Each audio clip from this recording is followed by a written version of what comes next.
नमस्कार, खबर cut to cut में आपका स्वागत है। आपके साथ मैं हूं विद्यानाथ झा। इस वक्त की सबसे बड़ी खबर आपको एक बार बता देते हैं, उसके बाद आगे बढ़ेंगे। कल विधानसभा में ट्रिपल तलाक बिल पेश किया जाएगा। कल आखिरी दिन है और इस बिल को पेश कराने की कोशिश सरकार की तरफ से होगी। राज्यसभा में यह बिल पेश किया जाएगा। हालांकि पहले यह बिल विरोध का सामना कर चुका है और अब देखना यह होगा कि कल यह बिल क्या पास हो पाता है, क्योंकि कल आखिरी दिन है। ऐसे में सरकार के लिए इस टेन्योर में इस बिल को पास करा लेने के लिए ये आखिरी दिन होगा। लेकिन सबसे बड़ी बात ये कि कल इस बिल को लेकर क्या रुख रहता है विपक्षी पार्टियों का, विरोधियों का रुख क्या रहता है और सरकार इसे पेश करती है। और कल इस पर सबकी नजर टिकी होगी, क्योंकि सरकार लगातार इस बिल को पास कराने की कोशिश करती रही है। लेकिन अभी तक राज्यसभा में यह बिल पास नहीं हो पाया है। अब सरकार एक बार फिर से कोशिश कल करेगी कि राज्यसभा में बिल पास कराकर इसे कानून का रूप दिया जा सके। लेकिन कल क्या राज्यसभा में यह बिल पास हो पाएगा, ये एक बड़ा सवाल है, क्योंकि अभी तक इस बिल को लेकर लगातार सरकार विरोध का सामना करती रही है। धीरेन्द्र पुंडीर हमारे साथ जुड़ गए हैं इस बड़ी खबर पर। धीरेन्द्र, कल आखिरी दिन और आखिरी दिन सरकार इस बिल को पास कराने की कोशिश करेगी। कितना आसान, कितना मुश्किल? मुश्किल बहुत है, लेकिन उस एजेंडे में जिस पर सरकार पूरे 5 साल में रही, जिसको अपने चुनाव का मुद्दा बनाया था 2014 में, उसको लेकर सरकार आखिरी दिन भी प्रयास कर रही है। ये मैसेज देने की कोशिश है विद्या, वो ये दिखाना चाहते हैं कि वो अपने एजेंडे को लेकर, जिस एजेंडे पर वो आए थे, उस पर पूरी ताकत के साथ लगे हैं। इसीलिए ये जब लास्ट दिन है, अभी आज भी सदन नहीं चलने दिया गया, चाहे वो समाजवादी पार्टी हो या तो विपक्षी पार्टी हो, तमाम लोग थे। ऐसे में कल कितने सदन को चलना होगा, लेकिन ये लिस्टेड होना लास्ट दिन, ये एक बड़ा वो है कि सरकार अपने एजेंडे को लेकर पूरी तरह से कटिबद्ध है। जी, बहुत बहुत शुक्रिया इस पूरी जानकारी के लिए आपका। धीरेन्द्र, पोरबंदर के माधवपुर में एक शेर के अचानक आ जाने से लोगों में भगदड़ मच गई, लोग परेशान हो गए। ये शेर यहां पर अचानक ही पहुंचा और अफरा तफरी का माहौल यहां पर देखने को मिला। शेर की वजह से लोग इधर उधर भागते हुए नजर आए। गांव में शेर के आने की वजह से लोग बेहद परेशान नजर आए। ये तस्वीर आप देख रहे हैं, ये वो शेर है जो अचानक गांव में घुस आया और इसे देखकर लोगों में भगदड़ मच गई।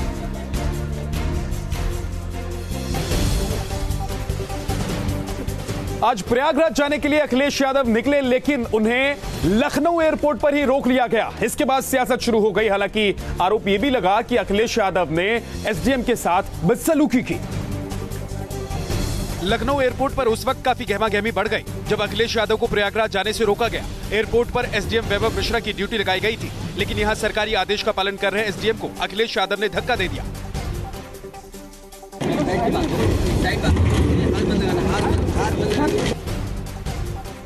इतना ही नहीं, अखिलेश के चीफ सिक्योरिटी ऑफिसर ने भी एसडीएम वैभव मिश्रा के साथ हाथापाई की।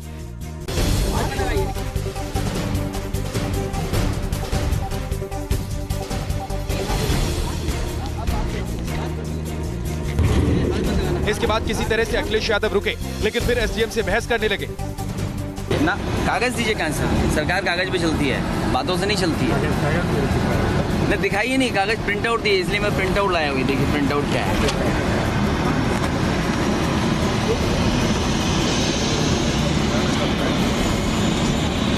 अब सवाल ये उठता है कि अपनी ड्यूटी निभा रहे एक सरकारी अफसर से अखिलेश यादव का ऐसा बर्ताव कितना सही है। अखिलेश यादव को रोका गया तो समाजवादी पार्टी के कार्यकर्ताओं ने जमकर हंगामा किया। पुलिस ने लाठीचार्ज किया तो धर्मेंद्र यादव घायल हो गए, उनके सर में चोट लग गई। अखिलेश यादव प्रयागराज में एक छात्र नेता के शपथ ग्रहण समारोह में जा रहे थे। उनका कहना है कि हाँ, वो छात्रों से मिलना चाहते थे, तो वहीं सरकार की तरफ से खुद सामने आकर मुख्यमंत्री योगी आदित्यनाथ ने सफाई दी है। इलाहाबाद यूनिवर्सिटी में खुद उनसे आग्रह किया गया था कि अखिलेश को वहां पहुंचने से रोका जाए। इलाहाबाद विश्वविद्यालय ने, प्रशासन ने शासन से इस बारे में अनुरोध किया है कि श्री अखिलेश यादव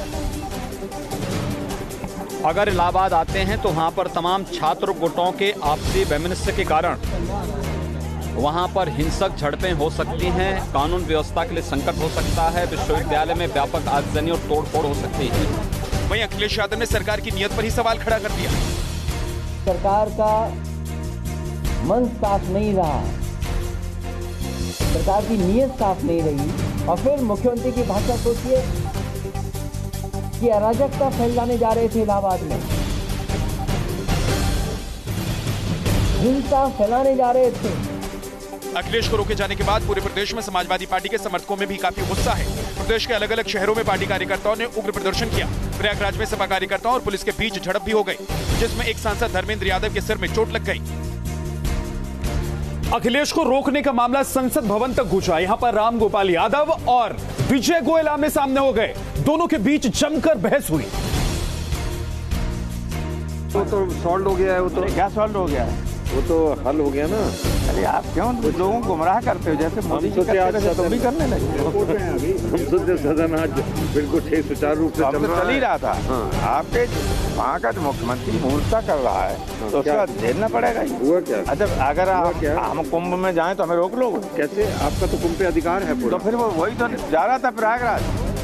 तो हमारे साथ चले, उनको क्यों चले? आपको प्रोटेक्शन आप जब चाहेंगे तो सब पुलिस को तोड़ मोड़ के चले जाएंगे।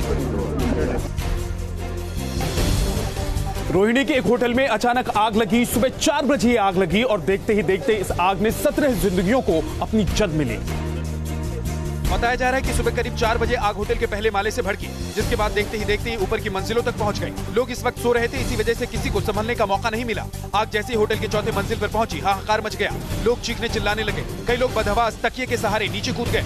इन्हीं में से 2 लोगों की मौके पर ही मौत हो गई। आग बुझाने में फायर ब्रिगेड की टीम के भी काफी पसीने छूट गए। अधिकारियों के मुताबिक आग में 17 लोगों की जान चली गई। जो हमारी प्रिलिमिनरी इन्वेस्टिगेशन है, ये इसके हिसाब से 55 के आसपास लोग ठहरे हुए थे, जिसमें से मैक्सिमम को हमने रेस्क्यू कर पाए हमारी टीम से, लेकिन उसके बावजूद भी अनफॉर्चुनेटली 17 लोगों की मृत्यु हो गई। आग लगने की वजह फिलहाल शॉर्ट सर्किट मानी जा रही है, लेकिन जांच के बाद ही पूरा मामला साफ हो पाएगा। शादियों में हर्ष फायरिंग और उससे लोगों की मौत की कई बार घटनाएं हो चुकी हैं, लेकिन इसके बाद भी लोग संभलते नहीं। एक बार फिर से सूरत से वीडियो सामने आया है, जिसमें दूल्हा खुद फायरिंग करता हुआ नजर आ रहा है। तस्वीरें सूरत की है। ढोल नगाड़े बज रहे हैं, लोग बारात में झूम रहे हैं, लेकिन तभी कुछ लोगों ने दूल्हे को कंधे पर उठा लिया। दूल्हे ने हाथ में पिस्टल थाम रखी है। पहले तो वो पिस्टल लहराता हुआ डांस कर रहा है और फिर हवा में फायरिंग कर देता है। इसके बाद फिर से लोग उसे नीचे उतार देते हैं और बैंड बाजे की धुन पर झूमने लगते हैं। गनीमत की बात रही कि इस बारात में कोई घायल नहीं हुआ, लेकिन अगर थोड़ी सी भी चूक होती तो बड़ा हादसा हो जाता। बताया जा रहा है कि इसी दौरान दूल्हे के पिता ने भी 3 राउंड फायरिंग की। मामला सूरत के पाली गांव का है, जहां वीडियो वायरल होने के बाद पुलिस ने कार्रवाई की है। बता दें कि डीजीपी के ऑर्डर के बाद शादी या डायरे के कार्यक्रम में फायरिंग करने पर रोक लगा दी गई है। राफेल मुद्दे पर सियासी रार थमने का नाम नहीं ले रहा। एक बार फिर से राहुल गांधी ने एक ईमेल के जरिए प्रधानमंत्री नरेंद्र मोदी पर निशाना साधा, उन्हें बिचौलिया तक करार दे दिया। नरेंद्र मोदी जी अनिल अंबानी के मिडलमैन का काम कर रहे हैं। राहुल गांधी विदेशी कंपनियों के लॉबिस्ट के रूप में काम कर रहे हैं। ये कागज देखिए, इस पे क्लियरली लिखा है कि Anil Ambani is negotiating on behalf of the prime minister. मुझे ये बताइए, उनके पास एयरबस का ईमेल कहां से पहुंच गया? कौन बिचौलिया, कौन लॉबिस्ट? हिंदुस्तान के आसमान में राफेल की उड़ान से पहले सियासी तूफान है। हाथों में एक ईमेल की कॉपी ले राहुल गांधी सीधे तौर पर पीएम मोदी पर मिडलमैन होने का आरोप जड़ रहे हैं। राहुल का दावा यह है कि इसे एयरबस कंपनी के एक एग्जीक्यूटिव ने लिखा है। दुनिया का सबसे बड़ा डिफेंस कॉन्ट्रैक्ट के बारे में अनिल अंबानी को मालूम है, रक्षा मंत्री को नहीं मालूम, फॉरेन सेक्रेटरी को नहीं मालूम, एचएएल को नहीं मालूम। इनको कैसे पता लग गया? एक ही आदमी बता सकता है, नरेंद्र मोदी बता सकता है, और कोई नहीं बता सकता। और राहुल गांधी के इस झूठ को हम लोग बेनकाब करेंगे। वो देश की सुरक्षा के साथ खेल रहे हैं। आरोप राफेल डील में डील का है, तो सवाल उस डील के सबूतों पर भी है। और सियासी संग्राम के बीच रिलायंस ने भी अपनी ओर से सफाई दी है। रिलायंस डिफेंस के प्रवक्ता के मुताबिक कांग्रेस पार्टी जिस ईमेल का जिक्र कर रही है, वो दरअसल एयरबस और रिलायंस डिफेंस के बीच मेक इन इंडिया के तहत civil and defence helicopter programme के तहत साझा किया गया। इसका भारत और फ्रांस की सरकार के बीच में 36 राफेल एयरक्राफ्ट की डील से कोई संबंध नहीं है। प्रियंका गांधी के पति रॉबर्ट वाड्रा और रॉबर्ट वाड्रा की माताजी से आज लखनऊ में ईडी ने पूछताछ की और इस दौरान एक डिक्लेरेशन भी उनसे लिया गया। उसके बाद रॉबर्ट वाड्रा की माता को छोड़ दिया गया। बताया जा रहा है कि ईडी अधिकारियों ने पूछताछ के लिए 55 सवालों की फहरिस्त तैयार की। वाड्रा को जिन सवालों का सामना करना पड़ा वो कुछ इस तरह रहे। स्काईलाइट हॉस्पिटैलिटी प्राइवेट लिमिटेड में कितने डायरेक्टर हैं? आप कब से डायरेक्टर हैं? स्काईलाइट क्या क्या काम करती है? कंपनी के बैंक खाते किस किस बैंक में हैं? आपके पास किस बैंक की किस ब्रांच में कितने अकाउंट हैं? स्काईलाइट के पास कहां-कहां कुल कितनी जमीनें हैं? स्काईलाइट ने किन कंपनियों के साथ मिलकर काम किया है? उन कंपनियों के नाम क्या हैं? बीकानेर कुलायत की जमीन के बारे में आपको कैसे पता चला? क्या आपको पता था कि ये जमीन सरकारी है?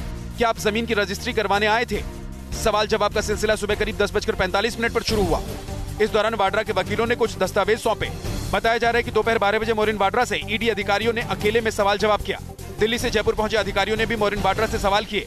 दोपहर करीब 12:22 पर मोरिन वाड्रा होटल के लिए रवाना हो गई और फिर रॉबर्ट वाड्रा से सवाल जवाब किए गए। सूत्रों के मुताबिक दोपहर 12:45 पर दिल्ली के अधिकारियों ने वाड्रा को कुछ दस्तावेज दिखाकर जानकारी मांगी।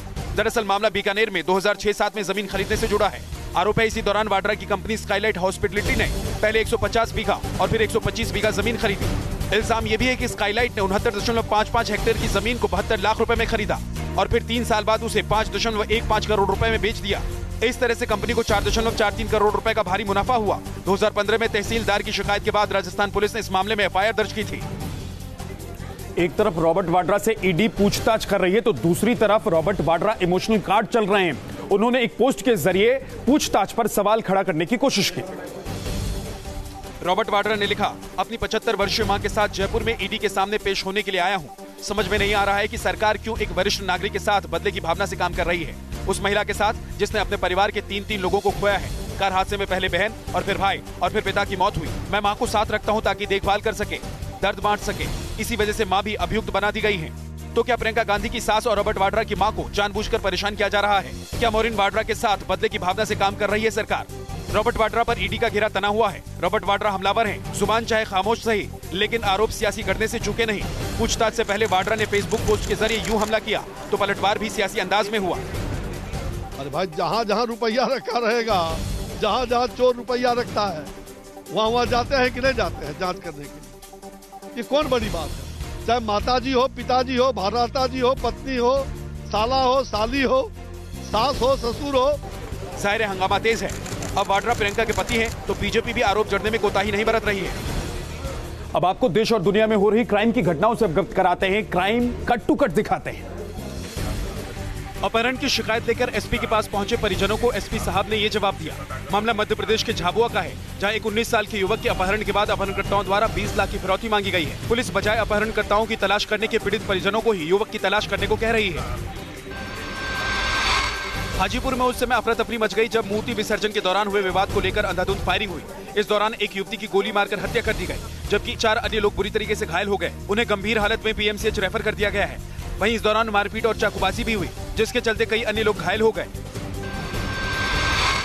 बाराबंकी पुलिस को बड़ी कामयाबी मिली है। मंगलवार को पुलिस ने एनकाउंटर में 3 इनामी बदमाशों को धर दबोचा। एनकाउंटर में बदमाशों ने पुलिस पर ताबड़तोड़ फायरिंग की, लेकिन पुलिस ने आखिरकार इन्हें गिरफ्तार कर लिया। पुलिस ने बदमाशों के पास से 1.5 करोड़ की मॉर्फिन बरामद की है। पुलवामा में एक बार फिर से सुरक्षा बलों की आतंकियों के साथ मुठभेड़ हुई। इसमें एक आतंकी को मार गिराया गया है। पुलवामा के रत्नीपुरा में जैश ए मोहम्मद के आतंकी के होने की सूचना मिली। इसके बाद सुरक्षा बलों ने इलाके में दबिश दी। इस दौरान आतंकी ने सुरक्षा बलों पर हमला बोल दिया। जवाबी कार्रवाई करते हुए सुरक्षा बलों ने आतंकी पर ताबड़तोड़ फायरिंग की और एक आतंकवादी को मार गिराया। इस ऑपरेशन में एक जवान शहीद हो गया, वहीं एक जवान को गोली लगी है। Pulwama encounter has completed and this encounter one soldier attained martyrdom, one terrorist was killed, arms and ammunition have been recovered. इस मुठभेड़ में सुरक्षा कर्मियों के लिए दोहरी मुश्किलें खड़ी थी। एक तरफ जहां आतंकी से निपटा जा रहा था, तो वहीं दूसरी तरफ स्थानीय लोगों ने भी सुरक्षा बलों पर पत्थरबाजी शुरू कर दी, जिसमें कुछ जवान घायल भी हो गए। राजस्थान में गुर्जर आंदोलन के बीच प्रदर्शनकारियों और सरकार के बीच बातचीत खत्म हो चुकी है। सरकार ने ऐलान किया है कि कल विधानसभा से वो गुर्जर आंदोलनकारियों के लिए एक खुशखबरी लेकर आएगी। जयपुर के सीएमओ में गुर्जर आरक्षण आंदोलनकारियों और सरकार के बीच बैठक खत्म हो गई। बैठक के बाद सरकार के नेता जितेंद्र सिंह ने संकेत दिए कि कल विधानसभा में नया विधेयक लाया जा सकता है। खेल मंत्री अशोक चांदा ने बयान दिया है कि कल गुर्जरों को खुशखबरी मिलेगी, जिससे आंदोलन खत्म होने की उम्मीद की जा रही है। कल समाज को बहुत बड़ी सुविधा देने का काम किया जाएगा और हम ये आशा कर रहे हैं कि इतना बड़ा फैसला है कि आने वाले वक्त में कल के बाद में रास्ते भी खुल जाने चाहिए। वहीं गुर्जर आंदोलन के 5वें दिन भरतपुर जयपुर सड़क मार्ग पर प्रदर्शन हुए, जिससे यात्रियों को भारी परेशानी हुई। भरतपुर में 80 बसों का संचालन रोका गया। करौली के हिंडौन से बयाना और भरतपुर के लिए भी सड़क मार्ग बंद हो गया। यहाँ भी गुर्जरों ने जाम लगा दिया। 5 दिन से हिंडौन रेलवे स्टेशन से ट्रेनें भी नहीं चल रही हैं। सड़क और रेल मार्ग प्रभावित होने और लोगों की परेशानी पर राज्य मानवाधिकार आयोग ने आंदोलन की अगुवाई कर रहे किरोड़ी सिंह बैंसला के घर में नोटिस चिपकाया। 2019 में लोकसभा चुनाव से पहले बीजेपी मेरा परिवार भाजपा परिवार मुहिम चला रही है। लोगों के घरों पर स्टिकर लगाए जा रहे हैं, मेरा परिवार भाजपा परिवार। घरों की दरो दीवार पर चस्पा होता ये कोई मामूली स्टिकर नहीं है, ये आपके भाजपाई होने का सबूत है। और बीजेपी कुछ इसी अंदाज में आपके घर तक पहुंचने में जुट गई है। 2019 लोकसभा चुनाव से पहले बीजेपी ने मेरा परिवार भाजपा परिवार मुहिम तेज कर दी है। लक्ष्य अपने साथ करीब 5 करोड़ परिवारों को जोड़ने का है, तो शहर शहर बीजेपी का अभियान तेज है। जम्मू से लेकर अहमदाबाद, लखनऊ से लेकर वाराणसी तक बीजेपी के नेता लोगों को अपने साथ जोड़ने में जुटे हैं, ताकि बीजेपी का नाम और चुनावी निशान लोगों की जुबान पर चढ़ जाए। अब बीजेपी की मुहिम तो तेज है, लेकिन सवाल ये है कि जिन घरों में बीजेपी का स्टिकर लगेगा उनका वोट भी पार्टी को ही मिलेगा। अब राजस्थान की एक अनोखी शादी के बारे में आपको बताते हैं। यहाँ पर दूल्हे ने पहले धनुष तोड़ा और उसके बाद वरमाला हुई। पौराणिक कथाओं में सुना था कि श्री राम ने सीता जी के स्वयंवर के दौरान धनुष तोड़ा था। ठीक उसी अंदाज में बुलंदशहर में अपनी शादी के दौरान दूल्हे ने भी ऐसा ही कर दिखाया। दूल्हे ने वरमाला से पहले फूल से सजे धनुष के आगे नतमस्तक किया, फिर धनुष को कंधे पर रखकर तोड़ा। बाद में अपनी दुल्हन को वरमाला पहनाई। शादी की एक और खास बात रही कि दूल्हा हेलीकॉप्टर लेकर अपनी बारात लेकर पहुंचा। अनूप शहर कस्बे के लोगों ने जब ये देखा तो हैरत में पड़ गए। पूरे गाजे बाजे के साथ खेत के बीच रास्तों से होकर दुल्हन के घर पहुंचा। इस दौरान बाराती खूब नाचे झूमे। बारात राजस्थान के भरतपुर से आई थी। सारे रीति रिवाजों के साथ शादी समारोह का समापन हुआ। बाद में दुल्हन भी हेलीकॉप्टर में बैठकर राजस्थान के लिए रवाना हुई। दूल्हे ने पिता की फरमाइश पर हेलीकॉप्टर से बारात ले जाने और धनुष तोड़ने का फैसला लिया था।